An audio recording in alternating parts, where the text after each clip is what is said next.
Good morning, everyone. Good morning. It's always good to see you all. It's a beautiful Friday morning in our York, and it's always an honor to have Senator Casey in York. We sincerely appreciate his interest and support of everything York, and specifically today, our efforts in addressing crime in our community. We are proud of our police department. I think you all know that. You've heard me say it over and over again. And we're proud of the work they do for and with our citizens of York.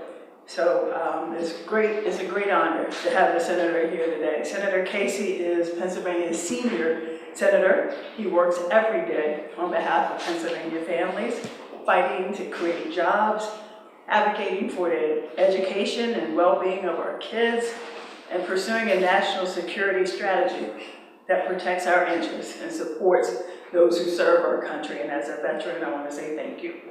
He serves on 4 committees, including the Senate's Finance Committee and the Senate Health Committee. He is also the highest ranking Democrat on the Special Committee on Aging. Senator Casey and his wife Teresa have 4 children, 4 daughters, and they live in Scranton, Pennsylvania. So again, you, Senator Casey. Mayor, thanks so much. I appreciate it. It's good to see you. Mayor, thank you very much for your introduction and for your work as mayor. A tough job. I think I can say that as a legislator, that the executives have very tough jobs. And we're grateful for that service and your leadership here in York, and especially grateful the mayor is willing to spend some time with us today on these law enforcement issues. But really, what I'm going to focus on are 2 law enforcement programs that are funded by the federal government, which I think will be badly underfunded if the current budget proposal by the administration, as well as the actions taken so far, at least by House Republicans and potentially Senate Republicans, either in agreement with those cuts or cutting in a different way, which I'll explain in a moment. I'll introduce the chief after me, who can provide real-world insight into these programs and into these issues. But basically what we're trying to focus on today is the fact that now that Congress is back, folks are reading about a whole range of issues, whether it's issues that relate to the federal budget, issues that relate to tax reform, foreign policy, whatever it is. I think there's very little, or has been very little, debate about component parts of the proposal the administration made on a whole range of programs. I'll just talk about 2 today: the COPS program and the Byrne JAG grant funds, meaning Justice Assistance Grants. Just to give you an example on both, I think many people are familiar with the COPS program. Pennsylvania's benefited tremendously. Just 2 numbers on this for Pennsylvania: 5 and 95. Over 5 years, Pennsylvania has benefited by hiring 95 police officers throughout the state, solely because of this federal program, the COPS program. What we don't want to have happen is that program be either underfunded or cut or eliminated. Now here's the problem, and this is one end of Pennsylvania Avenue.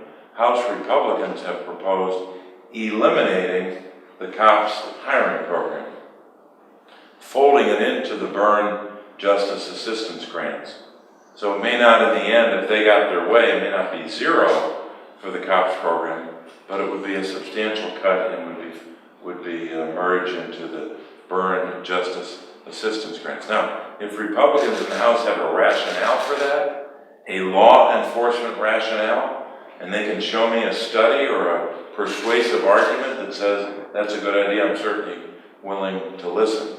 But of course, they haven't done that. They've just proposed this in the course of their appropriations process. It's a bad idea. We know what the COPS program does for Pennsylvania. We know how it's helped the city of York, and I won't get into all these numbers because the people behind me have better expertise at that and have better insight. But there's no question that when it comes to the COPS program, the city of York benefits, York County benefits, South Central Pennsylvania benefits, and the entire state benefits from the COPS program. So all I'm asking is that folks make it very clear to their elected representatives in the U.S. House, don't cut the COPS program, don't eliminate it. I think it was underfunded, frankly, under the last administration. It's only at about $194.5 million. That sounds like a lot of money. Guess what it's authorized for? It's authorized to get as much as $1 billion. So the closer we get in moving the funding in that direction, the better. But at a minimum, let's not cut the $194+ million allotment that's been provided for this current fiscal year 17, which, as you know, runs out, the year runs out September 30th. So I hope that when folks are debating this month, preparing for the October 1st start of the new fiscal year 18, that they would be in favor of no cuts to the COPS program, in fact, be in favor of increasing funding as I have proposed. The second program, of course, is the Burn Justice Assistance Grants. And I know folks have heard about this program over the years, but one of the best features of it is its flexibility. Let me just read through a couple of examples of that. First of all, with the Burn JAG grants, so-called Burn JAG grants, it is a formula program. Each state's allotment, or I should say allocation, is based on both its population and its reported violent crimes. The total allocation for a state is determined by those, or I should say after the state allocation is determined. 40% is awarded to localities. So these are dollars that go directly to a local community, like the city of York, for example, or like a community even smaller in population. But here's where the flexibility comes in. These funds can be used for state and local initiatives, depending on what the priority is of that community. They can be used for technical assistance. They can be used for training, for personnel, for equipment, for supplies, for contractual support, criminal justice information systems, and the like. So again, it allows the local community, the law enforcement professionals, the law enforcement experts at the local level to make this decision. Last year, the city of York received $43,654 in Burn JAG funding to increase York City Police Department's ability to maintain technology and community outreach. And I'm just reading from the language of what came with the funding. So, give an example of what it means to the city of York. How about Pennsylvania? Well, Pennsylvania has received, over the course of the last 5 years, millions and millions of dollars in funding for this program. So, or I should say from this program. Now, what's the problem at the federal level with this program? Well, in this case, for whatever reason, it's not the Republicans in Congress. It's the other end of Pennsylvania. It's the administration, in this case, proposing cutting the Burn JAG funding to the tune of about $43 million. Let me give you those numbers exactly. Here's what it means for the federal budget. If you look at this year's Burn JAG allotment or funding, this year it's funded at $376 million. I'm not counting in that total $27 million, which was allotted for the inauguration of the new president back in January. I'm leaving that on. I'm just looking at the basic funding for Burn JAG, $376 million. The administration proposes funding it at $332.5 million. So basically a $43.5 million cut. So I have to ask both the administration, especially Mr. Mulvaney, who is the budget director, as you know, who was a member of the U.S. House of Representatives before he became budget OMB director. I have to ask Mr. Mulvaney and the Trump administration and House Republicans, how is America and how is Pennsylvania and the city of York safer by cutting $43.5 million out of the Burn Jag program? How is it safer when we're cutting the COPS program? Answer me that question. Where is the study? Where is the persuasive argument that tells us that cutting both these programs is a good idea for public safety? Please tell me that, if you can come up with the rationale. I'm afraid the answer is they can't. Some budget green eye shade guy just took a line to that to cut funding because they have other parts of their budget. They want to increase the defense budget by 50 billion with a B, $50 billion in 1 year. So what they're doing is cutting across the board. They're cutting the EPA budget, they're cutting the Ag Department, they're cutting the Justice Department, the Department of Education, the Department of Health and Human Services. And as they're doing that cutting, they're also cutting law enforcement. So if you want those cuts and you believe the cuts are appropriate, just be honest about it. Just tell us that's what you're doing. But don't in the same breath, Republican member of Congress or member of the administration, tell us that you're really tough on crime, that you really care about public safety, that you really care about supporting the police. At the same time, you're gutting programs that they depend upon and they use effectively over the course of many, many years. The COPS program has been around since the Clinton administration. It's been largely bipartisan. The Burn Jag program goes back even further than that. So I hope that the administration and members of Congress would be honest about why they're cutting law enforcement. Just be honest about it. Tell us why. Tell us why it makes us safer. I'd like to hear the argument. I have not heard it yet.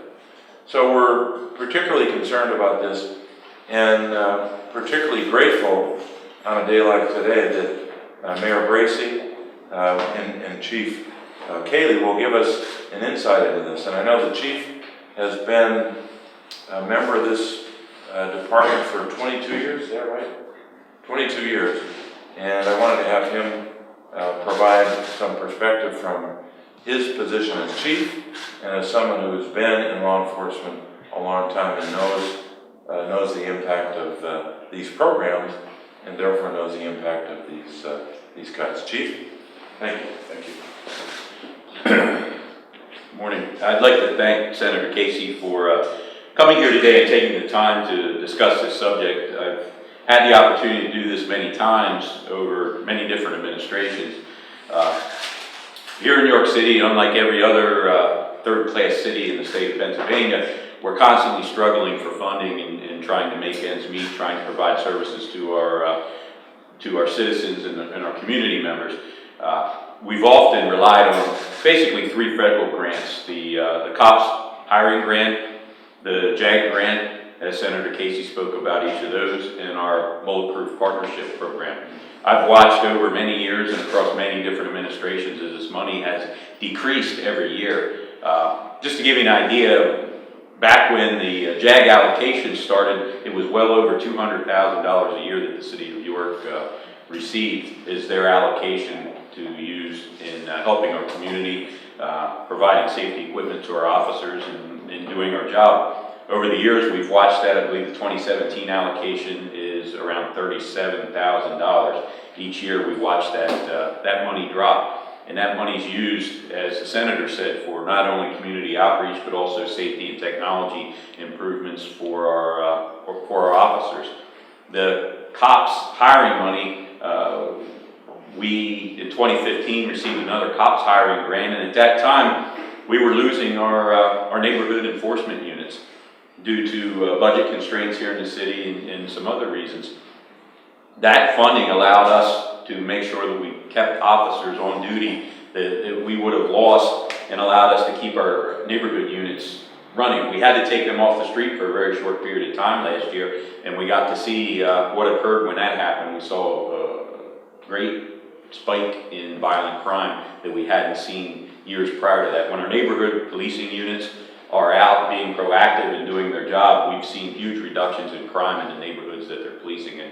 So these things are very important to us. The Bulletproof Vest Partnership, as I mentioned, allows us to purchase state-of-the-art body armor for our officers to go out and do their job safely, and provides some funding back that the taxpayers of the city of York, don't need to put forward in order to do that. All these programs are vitally important to us.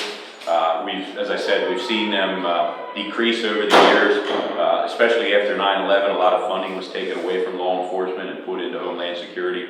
And I'm not here to say that that's wrong, but we keep hearing in training and we keep hearing at other events that the best Homeland Security is hometown security, but these funds keep being removed from local law enforcement and taken away and put into other areas. So I want to thank the Senator for again being here today. This is important and near and dear to our hearts, and hopefully it will stay active so that York can continue to benefit from it. Gee, thanks so much. I want to take some questions. One thing I should have done earlier, though, is I want to be clear about what the state has received in both. I think I gave one of these numbers, not two. If you look at the last 5 fiscal years, 2012, 13, 14, 15, 16, in those fiscal years, Pennsylvania in the JAG awards, Justice Assistance grants of more than almost $49.5 million. And the COPS hiring program dollars, I mentioned the 5-year police officer total, 95 officers over 5 years. The dollar amount is $12.4 million for Pennsylvania. So it gives you a sense of the dollar impact. So I don't know if you want to do questions here or separately. What would you prefer? Yeah. Okay. I'm Anybody want to do? Yes, that's fine. We can do both too. I don't know. It's the biggest podium I've ever been behind. I'll take the first question. Anybody here? You want to just chat? So you're saying that there are 95 officers who've been hired over 5 years, correct? Across Pennsylvania, right? From the COPS program. Now, when you're looking at that, there's no study, you're saying supporting the reasons for the cuts? They're saying what? You're saying there's no study saying there's a reason for these cuts to be made? If there is a study, I have not seen it. So is there proof to say that that funding that's gone to those 95, they've been filled full-time and they've also been supported financially, and that money hasn't gone anywhere else but those jobs? Have the funds shifted, they've gone directly where you said they're gonna go? Well, they have to because it's the hiring, they're hiring grants. So the way it works is the federal government provides, can provide up to 75% of the cost of hiring a police officer for 3 years. Now, some municipalities might say, well, we don't want to do that because after 3 years we have to take over the funding, but a lot of them do take advantage of it because of the substantial support you get in the first 3 years. So it's 25% supported by local funds? Yeah, that number is not a hard number. The federal government funding can be used for up to 75%. Can you explain some of the training that they go through, or is that something that you? I can't do that, but the chief could. I'm sorry, what? Is that when the COPS funding is handed over to you and you're managing it, are there requirements that you have to do, like a checklist of training that you have, what can you explain? Yeah, we're required every quarter, I believe it is, to file reports on how the money's being used. It's watched very closely.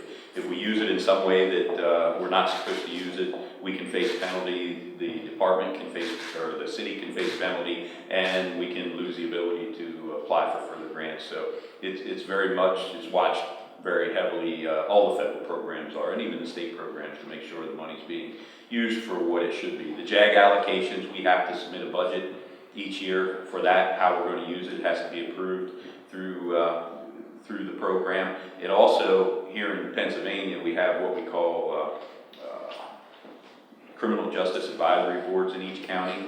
So through PCCD, we're required to take our recommendations to that board here in York County, and explaining how we want to use those funds, why we want to use those funds, and then they have to vote on that and approve it before we can actually submit for that. Is there anything more specific you can say that it's been used toward with training? Anything with cameras or anything like that? Yeah, I mean, we use some of it for body worn cameras. We use it every year, for as long as I can remember, for our police bowling program. We use it for technology upgrades. One of the biggest problems in police work now is all these technology advances, but they come with a price because every year you have to pay for the support and the upkeep of software and hardware, so we use it for that. So Chief, how do you see the biggest impact from the reduction or elimination of these programs on crime fighting in Europe? It makes it tougher. We have to come up with other ways to do things. I mean, I gave the example with the hiring. If we wouldn't have had those officers, we all saw last year, we talk about crime fluctuations quite a bit, and we saw a huge fluctuation last year during the time period that our neighborhood units were down on the street. So without that hiring grant, we wouldn't have been able to get those officers back out as soon as we did. It would have taken longer for that to occur. So you're saying that as a result, crime numbers would be going up? We saw that increase, and to me, it's directly reflected by the fact that those officers weren't out in the street in those neighborhoods, walking the beat, doing the proactive work that they do. I mean, we all know our neighborhood policing units are out there doing old school police work. They're out there walking, they're out there riding bikes, they're out there being our proactive arm in dealing with the people that live in that community directly. And Chief, these neighborhood policing units were pulled back during what period of time?